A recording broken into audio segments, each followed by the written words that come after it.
Hello and welcome to Good Games Spawn Point, the show for younger gamers by gamers. I'm Barjo. And I'm Hex. And I am still booting up. Sorry, won't be a second. Coming up on the show, it's a big one. We have the 6th game in the Kingdom Hearts series, Kingdom Hearts Birth by Sleep. Well, that's all very well and good, Hex, but I've got just one word for you. Batman!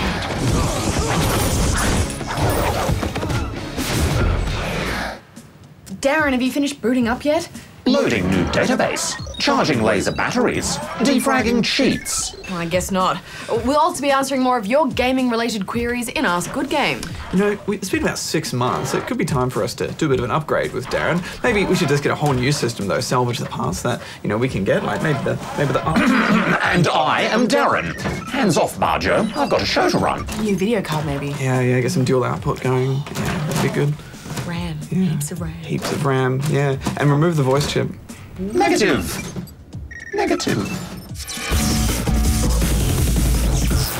The Disney and Final Fantasy worlds collide once again in the latest Kingdom Hearts game and the 6th in the series, Kingdom Hearts Birth by Sleep, and this time it's for the PSP.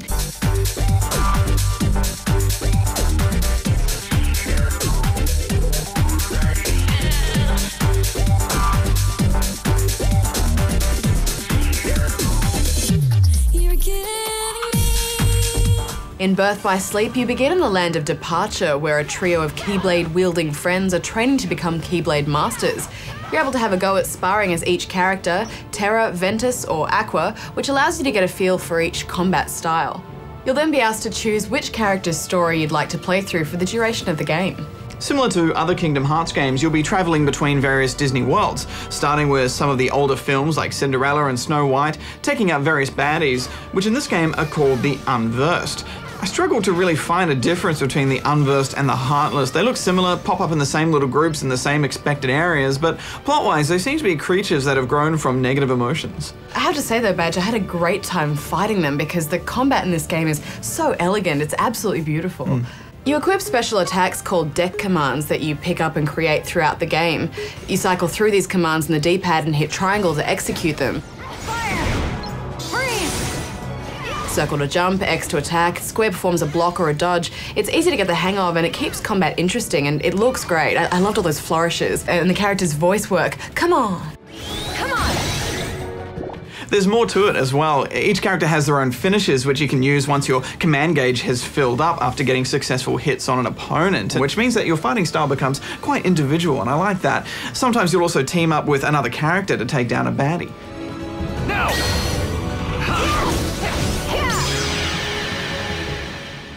And finally there's the D-Link or Dimension Link. And this is kind of a summoning feature that allows you to draw upon another character's abilities from another realm. And this was probably my favourite feature. I could draw upon the skill set of other characters in the game like my buddies Ven or Terra, or even Cinderella or Mickey Mouse. Plus you land a new Keyblade equipped with different features after pretty much every world you visit, so I was constantly being able to try out a new effect. There's a lot to keep track of, so you spend a lot of time in menus just shifting things about to get the right combinations, but that's fun and it's also rewarding, so it's well worth doing. I found the loading got a bit tiresome though. Even after I installed the game, you know, often I found I was waiting ages for the game to load, then I'd run a few steps and then I had to wait for it to load again. The action is very broken up, and I think part of the reason why these games feel so long is that you have to sit through these long cutscenes and then more loading. You can speed up the loading a little bit by unlocking the CPU speed in the options menu, but that will drain your battery faster. It is worth waiting though, because the game just looks beautiful. The visuals are very impressive for the PSP. It kind of looks like a PS2 game. Yeah, some of the boss battles we encountered were quite interesting to fight and also quite a challenge, but mostly they just looked amazing. Final thoughts? There's certainly replay value here. You can go through and do each individual character's storyline, and no doubt fans of the series will do just that. I think one playthrough was enough for me though, Hex. And you know, this is a great game though, and a great addition to a still evolving franchise, so I'm giving it 8 out of 10 rubber chickens. Yeah, look, I wanted to get into the story too, but it was all a bit la-di-da for me with the kissing princesses and the pure hearts filled with light, but you know, that's just Kingdom Hearts. But the combat system they introduced this time around was just superb, and I loved playing as Aqua and the arsenal of Keyblades at my disposal, so I'm giving it 8.5 out of 10 rubber chickens.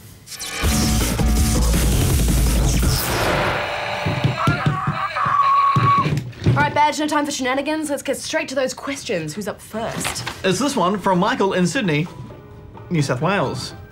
Will there be any big games that require Kinect, like a Star Wars game or a first-person shooter? And will they update some games already out to be compatible with Kinect? If you guys answer, you guys rock. You're an inspiration to all gamers. Well, Michael, thanks for the kind words, and we're sure there'll be a lot of big games coming out for the Kinect. But at the moment, the games we've seen so far look to be aimed at the more casual gamer. Not that that's necessarily a bad thing.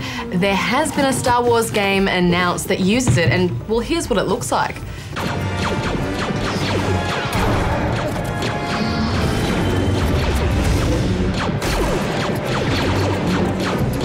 Looks a bit rubbish to me. Did you see how those stormtroopers just slowly walked up to the Jedi? You have blasters. Try staying away from the man with the lightsaber. Silly troopers with their blasters. Don't judge a game by its trailer badge. Anyway, Michael, there hasn't been any first-person shooters announced for Kinect, unless you count Child of Eden, which is first-person and has shooting, but it's not quite... Well, have a look for yourself.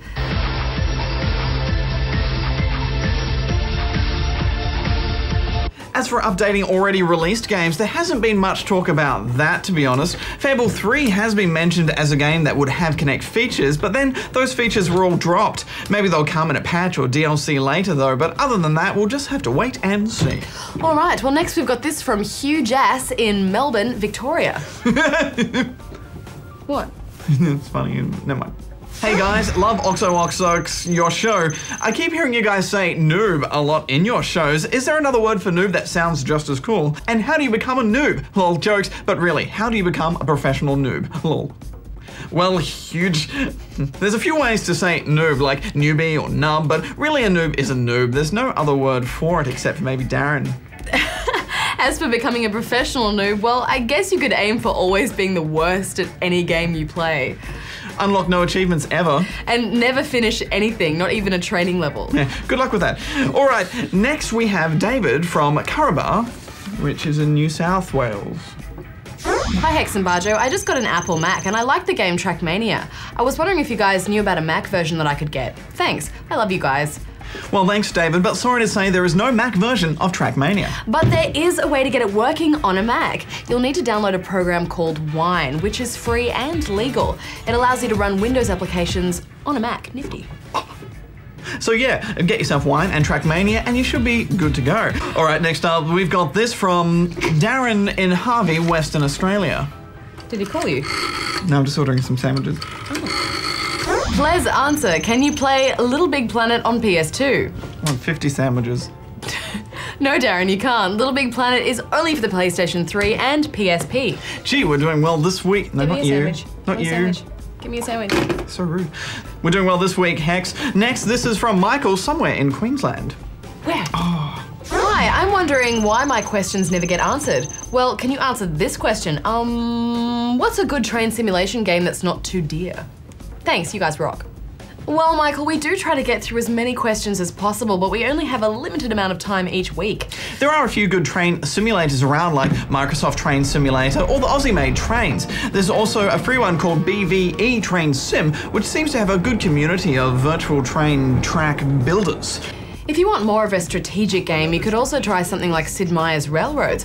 All right, I think we've got time for just one more badge. What have you got? Well, we've got about 1,000 emails here asking exactly the same question, so we could do that and take the record for the most emails answered in a week. Well, that's a great idea, Barjo. Thank you. Thought of it all myself. Well, we got this from hundreds of people all over the place. When is Pokemon Black and White coming to Australia?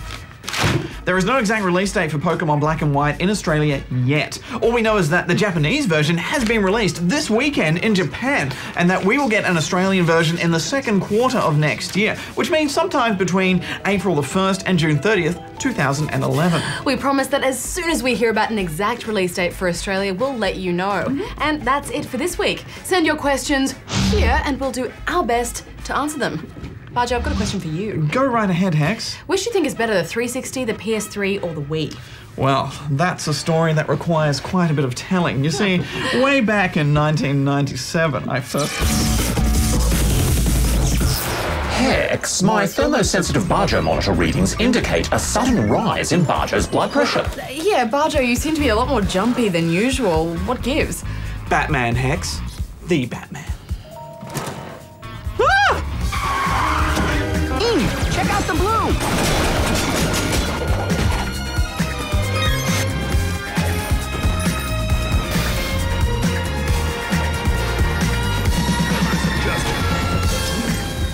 Caped Crusader is back, and this time he's brought some friends. Batman the Brave and the Bold is based on the cartoony and rather good TV series, where Batman teams up with another superhero to fight crime. It has the TV show's voice actors, and it's also kind of structured the same way as the episode. What's this one's name again? Clock King. Does he always make puns about time? Like clockwork. It's a side-scrolling 2D beat-em-up for the Wii that's also playable in co-op. There's lots of cameos and little fights with famous villains, and the game's 4 campaigns will take you about 7 to 8 hours to complete. Yeah, unless you're playing with a massive noob, then it might take a little bit longer. Barjo, are you implying that I am charging my laser just in case? Darren, the footage speaks for itself.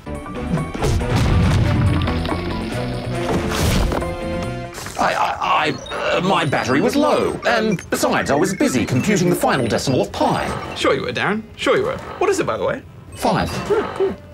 Each mission allows you to pick who you want to play as. Yeah, unless you're playing with Barjo, who always picks Batman before you can even get a chance to pick up the Wiimote. You gotta work on that quick draw, Hex. Batman! Keep your eyes peeled and your fists ready. The other heroes are fun, though. There's Jaime, the Blue Beetle, Hawkman, Robin, and the most annoying of the Green Lanterns, Guy Gardner. Guy Gardner, the greatest Green Lantern who ever lived, is here to save you. Guy, please. Come on, Bats, don't be jealous now. You can also pick a jump-in character who can help you out in battle once they've charged up enough, and they can unleash a devastating attack and an awesome cutscene, and they're all pretty cool, except Hex, I just can't take Aquaman seriously. Yeah, who throws whales at people? Outrageous! Controlling Batman and his sidekick is done with the Wiimote and Nunchuck, with a focus on getting your enemy airborne with an uppercut so you can attack them more while they're in midair, and finish them off with a devastating ground attack by shaking the Wiimote quickly. There's no combos to learn. All the combat is basically done by angling your thumbstick on the Nunchuck and then mashing A. You can also perform a super move for each of the playable characters. I think these are very much similar to the jump-ins, and they're very exciting to watch. It's close to being button mashy, but there's enough to do here to avoid it. Just. Yeah, although by about halfway through the game, you've pretty much tried everything fighting-wise, so smashing goons does get a little bit repetitive. You end up just trying to skip the ones you can just to get through to the boss fights. Yeah. They're mostly fun and all have their own strategy for success, ranging from throwing zombies to cat scratching to splitting up tactics by keeping one boss busy while you try and take down another. You can play solo, of course, but you really do feel like you're playing on your own. The artificial intelligence of your teammate isn't that good. Sometimes they're alright and they'll predict where you're going to go, but most of the time they're really bad at fighting and they get themselves trapped, and I ended up feeling really sad for them every time they failed to keep up with me. Say what you will about fancy gadgets and computerized doohickeys. When I'm staring down... Yeah, but they can't die, and neither can you. You'll just lose coins, which are vital for upgrading your gear. By the way, if you mix up your moves during combat, more coins will come out of enemies. I didn't really like any of the sidekick's gadgets, though, except for Blue Beetle. The standard projectile weapon is all you need, but even that would have been much better if you could throw them in midair. The game does reward you for exploring, but I think I would have preferred some character upgrades like more health or more power rather than just more gadgets that I won't use. Yeah, the lock-on with the Wiimote was quite good though. And you can use it to manually select a bunch of targets and then just let the batarangs rip, which comes very handy when you start going up against those exploding enemies, which are just everywhere throughout the game. In fact, you kind of start hating them towards the end.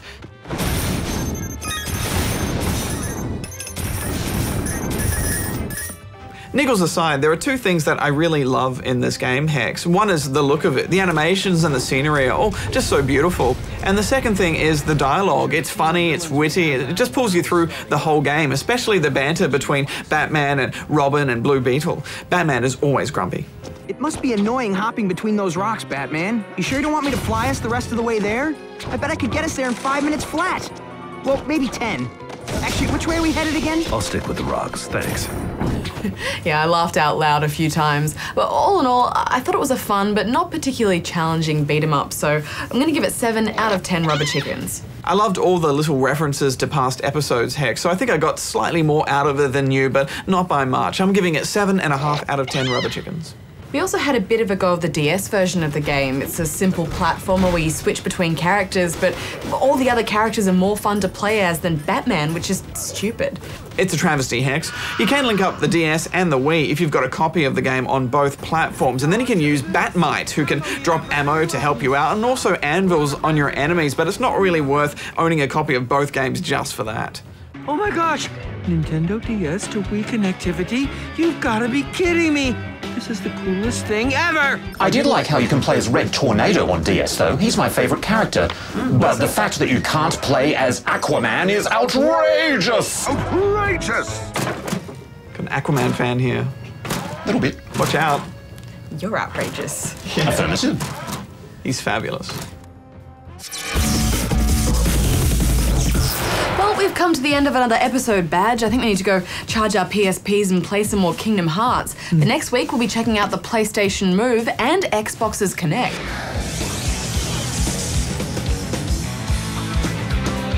Well, that sounds like one for the #1 ABC stunt robot, don't you think, Hex? Oh, I'm retired, Barger. My days of physical harm and risk-taking are behind me. Oh, that's a shame.